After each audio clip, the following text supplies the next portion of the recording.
Hello, this is Bob Marr with HopCurious. That's the voice you want to. What is this, PBS? Hey guys, it's Bob Marr with HopCurious, and what I brought to the table is Kaweah Holy Toledo IPA.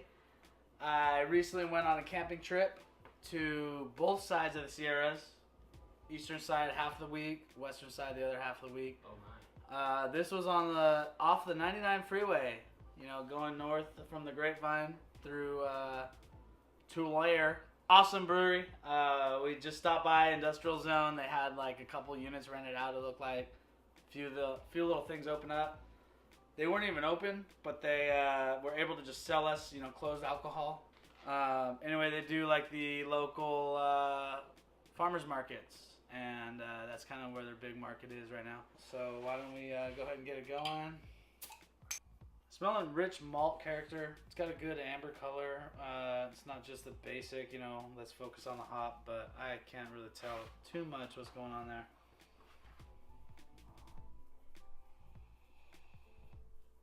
Yeah, kind of initial reaction. I get the hops, kind of the aroma mostly. Don't really kind of smell like that bitteriness up front. Kind of get almost like a banana-y, floral-y kind of smell to it. Okay. I don't know if that's coming from the hops or if that's coming from the grain, but I want to say my initial reaction is mostly aroma hops. I kind of really only get that malty kind of smell. Don't really get any of that banana. It's really only malty. Some of the hops, sure, but it's for sure just straight malty. Yeah, I get more of that sort of malty note with it. I agree. Very little on the bitter side associated with this. I don't quite get the floral notes offhand, but it's mostly that kind of malty feeling I'm getting.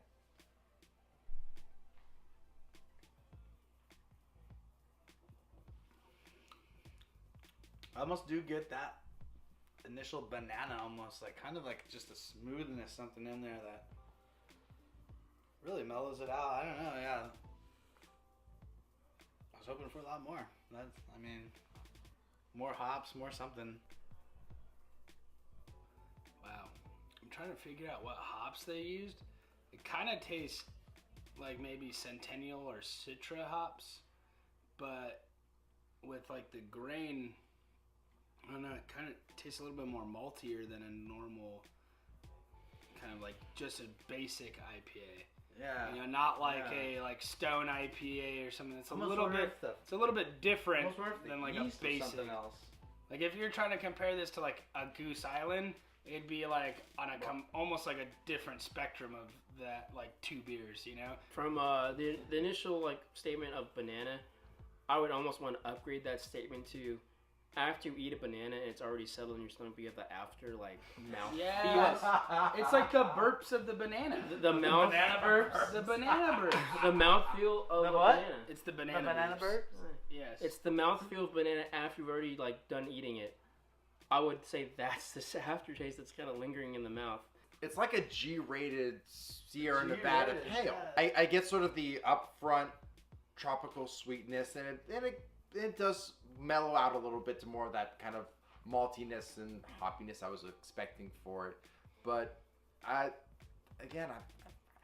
had better with Sierra Nevada that strikes me more as kind of qualifying as a pale ale as opposed to an IPA.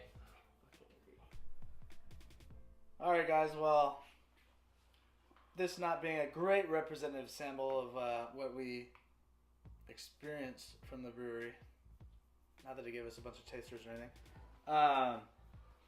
If you were on a road trip and could pick out any other brewery, that would be the one go-to destination spot.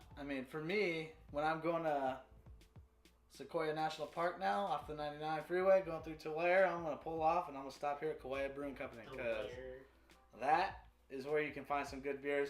Don't judge it by this beer, but what is your destination? Not destination, what is your pit stop? What's your pit stop brewery?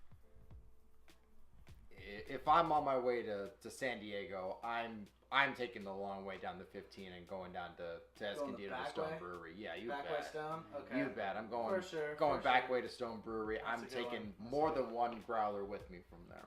All right. I actually have Bobber to thank for this. I would go straight to Bagby, which is Bagby. is in like is it Oceanside, right? Oceanside. Oceanside-ish, Right on the way by down the to San transfer Diego. center, transfer Just station. that brewery like location alone sold me, and then their beers were like, yeah, I could just live here. I'll just go to Bagby's work great. every day, go to the brewery every day, and then life is okay after that. Bagby Brewery in Oceanside. Call me. Hit me up. Get in his DM, son. Slide right down in. Slide right in. For me, my pit stop brewery and my pit stop lunch on the way to Bagby would be Pizza Port. Pizza Port in San Clemente. Like, Hey, guys, we're dude, going hands down, I'm getting freaking probably like barbecue chicken pizza or fucking one of their other bomb ass pizzas, and then I'm getting maybe like 1 or 2 beers and probably a growler filled. Like, yeah, just like Jeff said, you can slide in my DMs all day, Pizza Port. What would you guys rate this beer? For my rate for this beer, I'd rate it as a 2. I'd try it if a friend had it. And I would say I'm rating that because it's a beer that I wouldn't normally buy personally.